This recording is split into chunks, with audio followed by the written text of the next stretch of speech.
Hey guys, it is Kevin here in Beijing, China, and this is an update video, not uptight, well maybe it's a bit uptight, an update video for you guys. Just letting you know a little bit about what's going on with me. I do have a lot of amazing footage that I just need to find the time to edit. I was at the Great Wall 2 days ago for the first time in 16 years.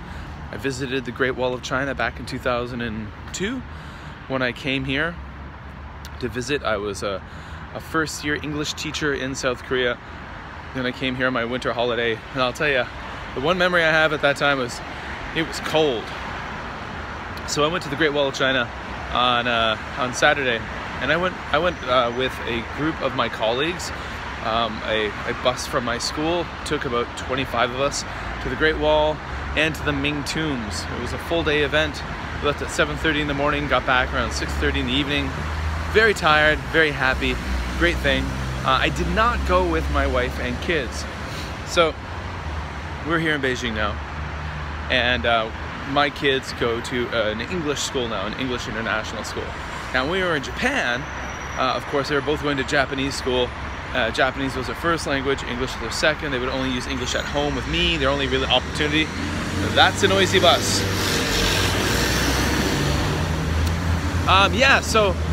But now they're in an English school with friends speaking in English, some in Chinese, and they're taking Chinese class every day. So now the focus is to try to maintain the Japanese language with them. So my wife found a class called a mother tongue class at another international school on Saturdays, and it's a Japanese class, and it's meant for kids, Japanese kids who live here in Beijing, who don't go to a Japanese international school and want to maintain or learn reading, writing, this and that.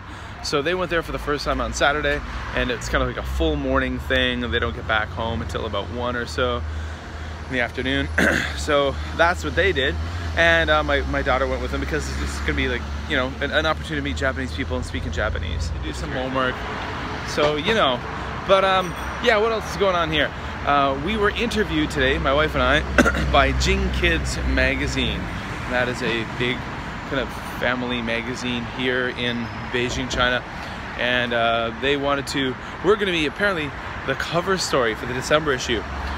They wanted to interview an international couple and talk to them about their food culture, family traditions. So because of the fact that we're in China, I'm Canadian, my wife is Japanese, they're really curious to know about like what Japanese celebrations we have in the house, what Canadian celebrations.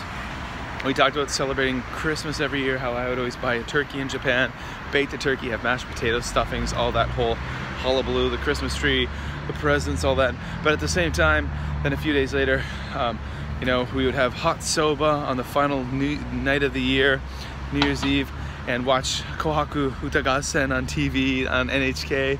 And then on New Year's morning, we would have ozoni soup for breakfast, and then go to my wife's family's house for osechi ryori and all that stuff. So they wanted to know all about those traditions, celebrating Shichigo-san, summer fireworks in Japan, celebrating Halloween, all these different things. So we were interviewed about that.